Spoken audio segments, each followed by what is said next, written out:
are back. It's time for another edition of the Carolina Insider Rapid Reactions Edition, our final Carolina Insider Rapid Reactions of the year, because Carolina has closed out the regular season, closed out its home campaign, closed out with Senior Day, and Adam closed out in style as the Tar Heels jumped out to a 26-6 lead on Duke early. Blue Devils never got closer than 13 the rest of the way, and despite some sloppy ball handling at times in the second half, Carolina wins this one comfortably 91-73 to sweep the regular season series from Duke for the second time in 3 years. Just a positive night all the way around in the Smith Center. Carolina led by double figures for over the final 34 minutes of the game. I don't know when you're ever going to see that in a Carolina-Duke game. Tar Heels just controlled that thing from start to finish. It wasn't always pretty, but it was effective. Carolina responded when they had to. Probably too many turnovers. We'll talk about that. But overall, nothing bad you can say as Carolina closes out what really turned out to be a very good home season at the Smith Center. Tar Heels 10-1 and unbeaten in conference play at home this year. Now, over the next couple of minutes, we're going to go through Adam's rapid reactions in just a moment. You're going to hear from one of the stars of the evening for the Tar Heels, and on senior night, that's the way it should be. Senior Garrison Brooks is going to join us. CB McGrath will be here as well. He's going to break down some key moments from this one, and you'll hear from Roy Williams in his post-game press conference from earlier this evening as well. But it's called Rapid Reactions for a reason. It's because Adam gets those wheels turning in his mind right when it's over to figure out really quickly 3 important things that happened in this game. Let's get to it.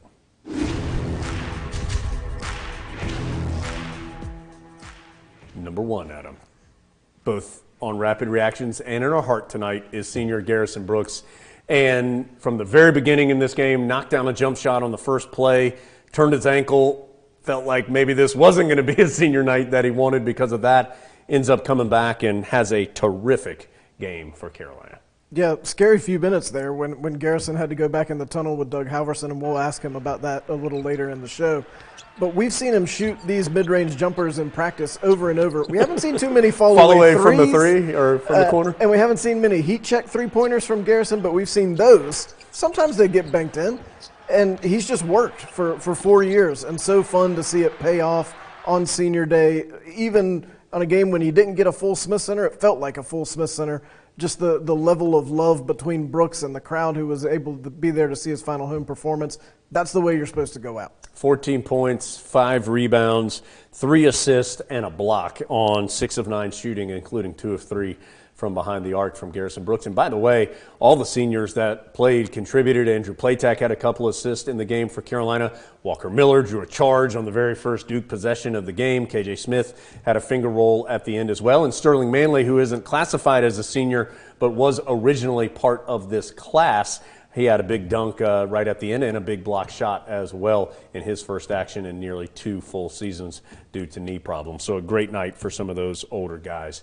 Adam, those are some of the older guys, but some of the younger guys, as it has been all year for the Tar Heels, when the Heels play well, some of those younger guys play well as well, and tonight Kerwin Walton was huge.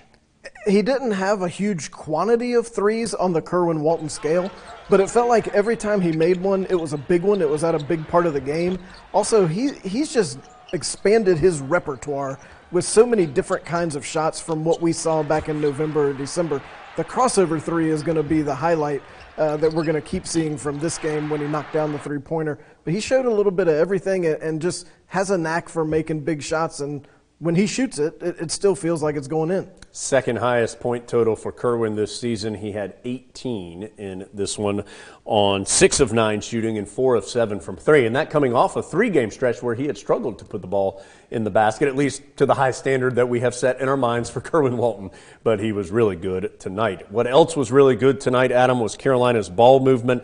21 assists on 31 field goals. 7 of those 21 assists coming from Caleb Love. Caleb Love would like to see Duke more often because he shoots the ball better against Duke and he runs the team better against Duke. As Carolina just consistently moved the ball, Duke tried to throw in a little bit of zone. That didn't slow the Tar Heels down.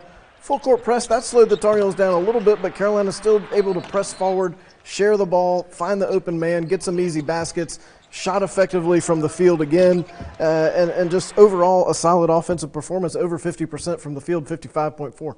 Just a note about Caleb Love, of course, in the first game, 25 points and 7 assists, 18 points and 7 assists in this one against the Blue Devils, so certainly stepping up big in big games as, again, the Tar Heels sweep the season series from the Blue Devils. All right, we're going to head to our interviews now. We've got Coach Williams as he met with the media in his post-game Zoom. Adam talked with Garrison Brooks, one of those seniors and one of the big players tonight for the Tar Heels. When we're done with all that, we'll come back. CB McGrath's going to break down a couple of key plays in this one. Heels win 91-73, matching the largest margin of victory for a Roy Williams-coached Carolina team against Duke. 18-point win. A lot more to do. Stick with us here on the Carolina Insider. Okay, guys, the only thing to open it with is very pleased to win a game on Senior Day. That's always been extremely important to me. When I was an assistant here for 10 years, we never lost Senior Day, and 15 years at Kansas, we never lost Senior Day, and we've messed it up and lost 3 of them in the 18 years that I've been here, but it's always extremely important to me to allow those seniors to go out the right way the last game they play in their building, regardless of where it is, whether it's Carmichael, Smith Center, or Allen Fieldhouse. So that was important to me. I thought that one of the greatest things was the start of the game, starting the seniors and Walker Miller to take a charge on the first possession. I've been after our guys all year long. I don't think we do anything close to what we want to do about taking the charge on the defensive end of the floor.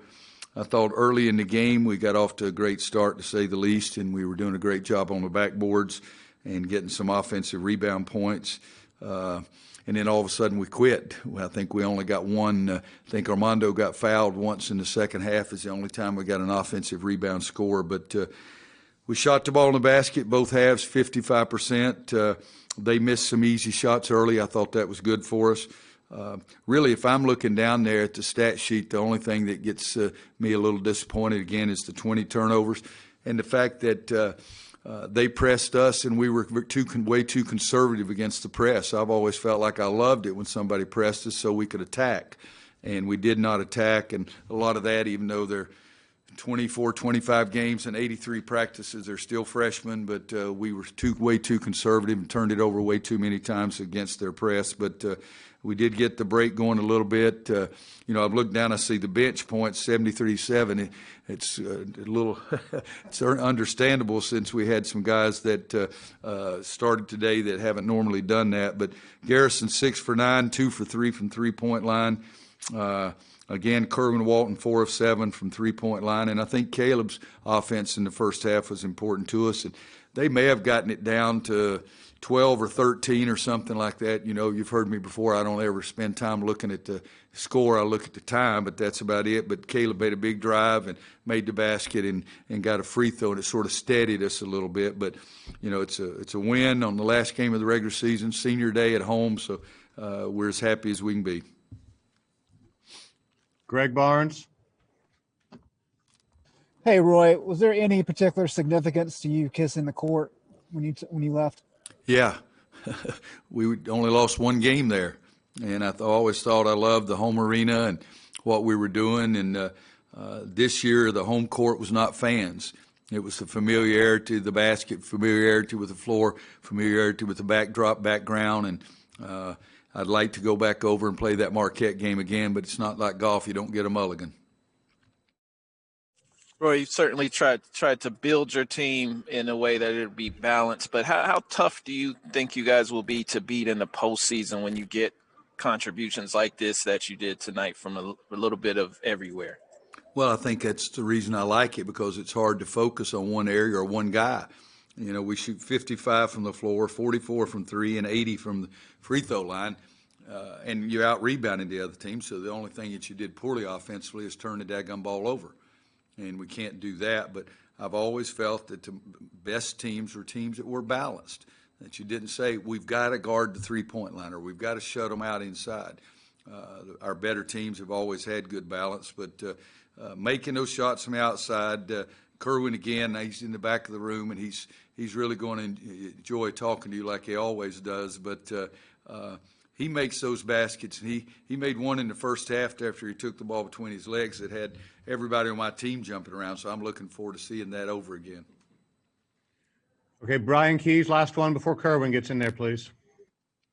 Hey, Roy, you talked about it a little bit after the game, but I just wanted to ask, what was the importance of having fans in the stadium and having players' families out for the last game of the season here? Well, I think, it's pretty easy to figure out. I mean, it's the only time that I did not like it was the last play of the first half. Because the last play of the first half, we had a foul to give, 3 fouls to give, in fact. If they had been going to just play, we were going to use all 3 of them. But they sort of held the ball for the last shot, and I said I do not want to double team because if we double team, somebody's going to get an open 3. So they double teamed on their own when I'm screaming no, no, no, no, no. And so that's the only point that I didn't like it. But when you come to play basketball at North Carolina, you talk about or hear former players talking about running through that tunnel and hearing that crowd and getting on the court and seeing that Carolina blue wave out there. And so that's something they've missed. And I think the last 2 games, as I said, it's been the loudest 3,200 crowd I've ever seen in my life. They were enthused about it. The students were great. I think that it helps and it gives them a little bit of look of what Carolina basketball normally is, and they have not had that this year. Who else can you talk to after an 18-point senior night win over Duke, but senior Garrison Brooks? Garrison, what was senior night like? As you could see at the beginning, before they gave my jersey, very emotional. It was great. I mean, I went down ankle sprain, one of the first couple plays of the game. Our guys just kept fighting, got the lead built up, allowed me to come back in, play comfortably, just try to help our team. I think that's all I really wanted to do. Wanted to see our seniors go out the right way. What were those 2 or 3 minutes like when you're in the back with Doug and your senior day game is going on out there on the court without you? Yeah, I knew I had to come back. That was the thing. I knew I had to come back because I didn't want to. Who wants to leave on? I didn't want to leave on ankle sprain. Of course, I'm tougher than that. Of course, Doug it was the first couple of minutes, I was back there. He had a problem, keeping me focused there because the game was on, of course, and I was more focused on the game than I was, of course, my ankle, but we ended up getting everything worked out. I appreciate Doug a whole lot. 2 3-pointers tonight and a whole handful of mid-range jumpers. How many thousands of those mid-range jumpers do you think you've shot at the Smith Center over the last 4 years? Countless. I see them go in every day. I work on them every day. It's nothing new. Just something I brought to the game today. I think that's something I've always done. Was that the first heat check 3-pointer for you in your Tar Heel career? Yeah, for sure. I never hit 2 threes in the game before. I was okay, this your chance. Go ahead and get this up because Coach Williams not gonna go for this in the other game. The Tar Heels able to push out to a double-digit lead and lead by double figures for the final almost 35 minutes of the game. Really? How were you able to keep them at arm's length and avoid any of those trademark Duke runs that they usually seem to make? Just being ourselves, staying composed, just getting shots. We're not turning the ball over. I think we're a really good team, really good team. But I think just getting shots, making shots, of course, that helps us, and getting the ball inside and pushing the ball in transition. What did Joey Baker say to you? Nah, nothing. Just talking, trying to get his guys riled up. When the game's over and you're able to sit there and watch the videos and your parents and everybody's cheering for you, what's going through your mind? I just think about the entire journey getting here from not going to Mississippi State, coming here my first day, not knowing anything, who was going to be my roommate and how everything was going to work out. I think back to all those days, and I think back to the day, it's a great journey. It's something that I cherish the rest of my life and something that I'll never forget. Coach Williams said he couldn't even look you in the eye when you were shaking his hand. What was that like for you? I knew he was going to be emotional. He's always pretty emotional senior night. I've seen a couple guys get emotional on senior night. I don't think any of them as emotional as me because, I don't think everybody doesn't want to leave, but I think it's a different kind of thing between me and him. Just very passionate guys and love this place. As far as the team goes, been up and down some over the last few weeks. You're on an up now. How do you keep that upward trajectory going into Greensboro this week? I think we just have to understand, one day at a time, and we're playing for our basketball lives. Like, we have to win and keep going. I mean, we don't want this season to end. I think everybody wants this season to keep going because they realize how much potential we have and how good of a team we are. Garrison, congratulations on the big win and on a great senior night for you. Thank you. Great stuff from Coach Williams. Appreciate Garrison's time as well, and what an awesome way for him to finish his home career in Chapel Hill with such a terrific performance. But look, the awesome isn't over yet tonight. That's because CB McGrath is here for our Insider Breakdown.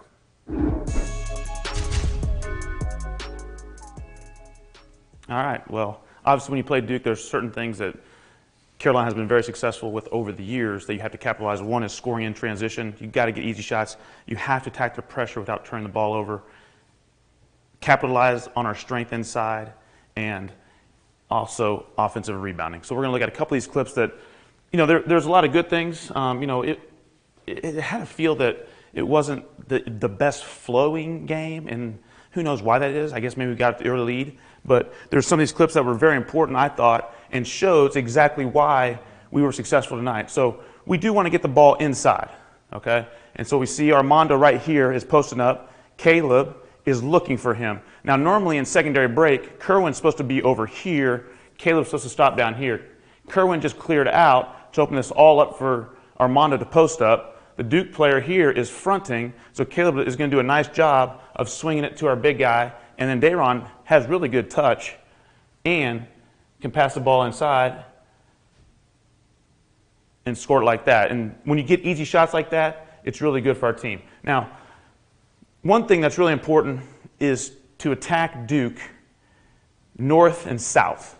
So RJ on this possession so far has not done that. He's just dribbled back and forth east and west. If you really want to attack their pressure, they do a great job pressuring, whether it's denying outside, whether it's pressuring the ball, not letting easy passes go. But RJ has to do something attacking this way or passing this way, squaring up and see what happens. But you need to attack towards the basket on the Duke pressure at all times. So he gets it to Dayron. Dayron does a nice job looking for the guy. So you see Leaky got overplayed, so Leaky went backdoor, got the pass, threw it to Armando. Armando dunked it. Now, I talked about in transition. So Leaky gets the rebound. So we are out. Armando's back here. A Duke player's back here. Duke player's back here. So they have three defenders back, and we got basically three people past their three. So we should get something good in transition. And what you want to do is get shots in transition without turning the ball over. Caleb does a nice job dribbling, finds Kerwin. And like we talked about, when Kerwin sets his feet, everybody feels like he's going to make it.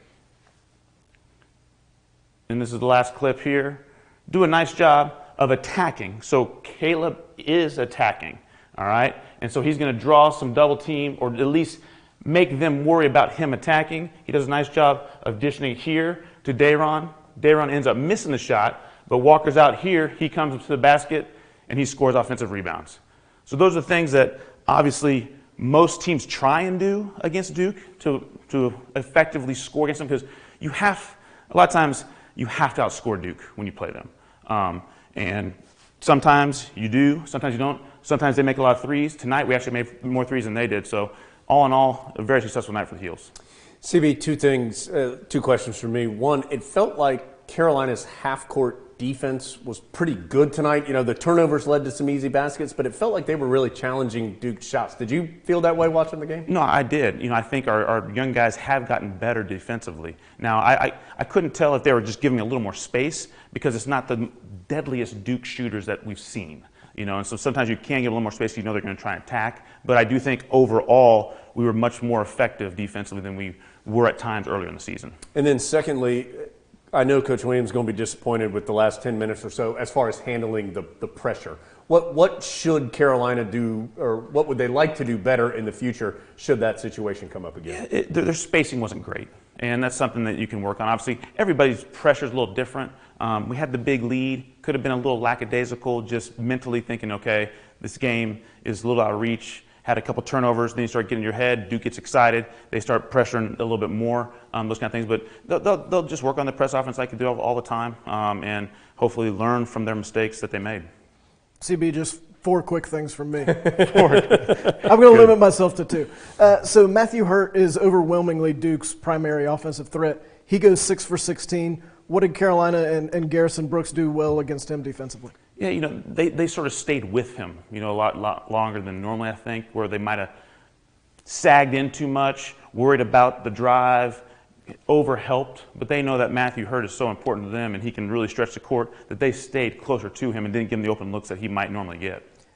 And then I guess this is the $1,000,000 question. What's the difference in Caleb Love against Duke and Caleb Love against others? A lot. He might just get up for that opponent. Sometimes you want to beat the best, and obviously Duke over the years has been pretty darn good in the ACC, and so I think he gets mentally more prepared to play them. And the thing about it is Duke really pressures. And if you can attack, and he's attacking guard, he can get to the lane, he can finish. Well, other teams that we might play, they sag, and he can't get past 2 defenders. He can get past 1, and he can get all the way there, and sometimes that really helps. So, all in all, a great night for Carolina, 91-73. Adam, this sets up now, of course, the ACC tournament for the Tar Heels. They will be the 6th seed in the Atlantic Coast Conference Tournament. That is next week. Remember, that was originally scheduled to be in Washington, D.C. this year, but brought closer to the ACC offices in Greensboro, so it will be in the Greensboro Coliseum starting on Tuesday. Carolina won't play until Wednesday. The Heels will play the winner of Notre Dame and Wake Forest. Those 2 teams play Tuesday evening, the winner to play Carolina. It is the late game now on Wednesday, scheduled to be around 9 o'clock start on Wednesday evening. All right, I'll take a nap and I'll be ready. It seems like it's been 6 months since Carolina saw Notre Dame and that game that got hastily kind of thrown in there. And Wake Forest has struggled, so be interesting to see. Notre Dame got a good win today, though. Yeah, Notre Dame knocking off Florida State. And the winner of that potential Carolina versus either Notre Dame or Wake Forest, the winner of that game would go on to face Virginia Tech in the quarterfinals in Greensboro. A lot of steps until then, though, of course. Tar Heels will happily accept the step they took tonight. 91-73 over Duke. Heels finish the regular season 16-9, 10-6 in conference play, including 10-1 in the Smith Center overall. Thanks so much for being with us. We had a great time being with you after home games this year for the Carolina Insider Rapid Reactions edition. No better way to close it out than a big win for the Heels on senior night.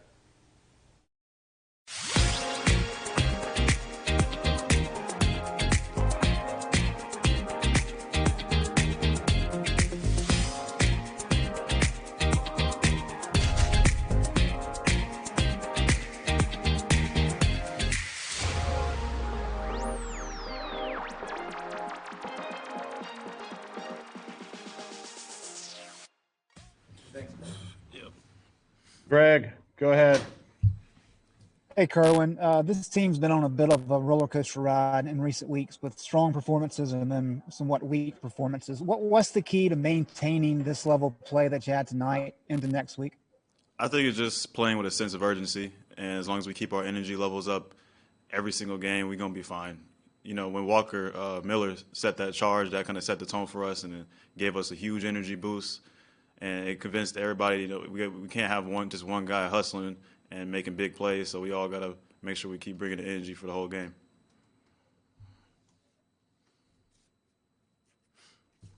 Kip, go ahead. Yeah, Kerwin, what is it about Duke's defense that seems to bring out the best in your team's three-point shooting? The great night over in Cameron and tonight, a hot start. Is it something they're doing, or is the ball just moving better against them? I feel like we just got some unselfish guys. As long as we keep cutting, moving hard, and passing the ball, and we're getting good looks. We started off early getting in some good looks in the post, and then after they started collapsing in the post, we got some good looks on the outside, and we started knocking down shots. So it really just comes down to us being able to make shots, get the ball into the post, and finish. Brendan. Hey, Kerwin. Yeah, Armando said he thought the first 10 minutes or so was, really as good as you guys have played all season. Does the feeling of that, you think, could that possibly be a springboard? I know Roy said, there were springboard opportunities before and that hasn't worked out, but does the feeling that comes with that sort of dominance, can that be finally what you guys have been needing? For sure. It's definitely huge for us. I don't think there's a single person on this team who wasn't excited throughout the entire game. We was all making huge plays, making a bunch of shots, throw some good passes. People was making a lot of hustle plays. I think it's hard not to get excited from that, especially when everyone's playing so well and You just got to keep the momentum going, and it definitely fuels us and gives us a lot of energy. Brian Keys. Kerwin, from sort of a larger standpoint, this year has been tough for everybody, especially the players, with all the things you've been asked to do, not be near people and have this season. How are you feeling right now, just personally, finishing out the regular season, last game at the Dean Dome on such a high note? I'm feeling great, just mostly for the seniors, just because we got to win and everybody played so well, and seeing them playing their last game in the Smith Center is real special. I know it's like one thing that's huge, especially for coaches, for all the coaches, especially for them. So that's the main thing I'm really happy about, is just seeing them all smile and be excited just to play their final game in the Smith Center. CL? When you mentioned as long as you guys play with the sense of urgency, and Armando said, when you guys are locked in. So what's kind of the key to getting to that state before games, to kind of having that sense of urgency before you come out? I mean, have you noticed the difference between a game like today and, say, the game at Syracuse or something like that, where you don't feel like you had the same level of intensity? Yeah, I think it comes to a sense of pride and just what's important to you. I think we came into this game really strong because we figured this was like one of the most important games for a lot of guys, especially for the seniors. It's the last game they'll play here. It's a big night for them. You got fans in the crowd. Everybody's family is coming and watching the game. So it's kind of like, you're playing for all of them. You're playing for coach, you're playing for the fans, you're playing for your family. And it kind of gets you a lot of energy, and it kind of makes you just super excited to play. And I think as long as we just keep carrying out that same energy every single game, we're going to be fine. Andrew? Hey, Kerwin, last Saturday against FSU, you guys had 21 turnovers that led to 25 points. Today, 20 turnovers that led to 23, yet you won both games. What does it say about this team that when you have games where you turn over a lot and give up points, there are times you can actually beat quality opponents when that happens? I think it just shows that we have a lot we can still improve on. I don't even think we're at our best. I feel like that just shows that not only that we keep fighting throughout the entire game despite turning the ball over, but we still have a lot of room to improve. And once we keep improving, we're going to be a super dangerous team. It's going to be tough to beat us, as long as we just keep improving. Real quickly with the follow-up, to be able to overcome that, to be able to win a game like this when you did that, to be able to beat a team like FSU when you go 21 for 25 in that situation, does it say something about the level you guys can get to, especially if you're not doing that stuff? I couldn't hear the last part. What'd you say? Does it say something about the level you guys can play at, that you're able to overcome that? So if you're able to kind of cut it down, you guys can take your game to another notch? I mean, yeah, for sure. Less turnovers equals more possessions and more possibility to score points. So I think just, when we don't turn it over, I mean, I'm sure it definitely pleases Coach Roy and everybody else. But as long as we keep playing hard, I think that's what really comes down to. And that's why we keep winning games despite turning the ball over too much. All right, thanks, Kerwin. Caleb's ready to go here. So raise your hand with questions for Caleb, please. And I think